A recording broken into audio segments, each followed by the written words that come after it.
Panibagong pagluluto ng tanghalian. Gulay din ito, pero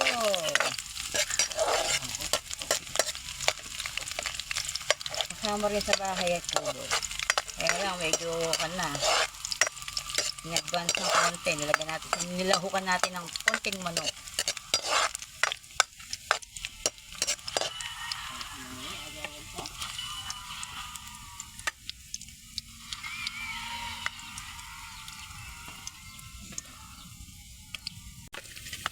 Ayan, sibuyas.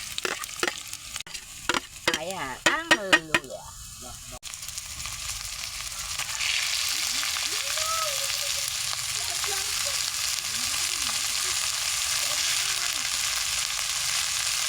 Ayan, papaya. Tingnan nila.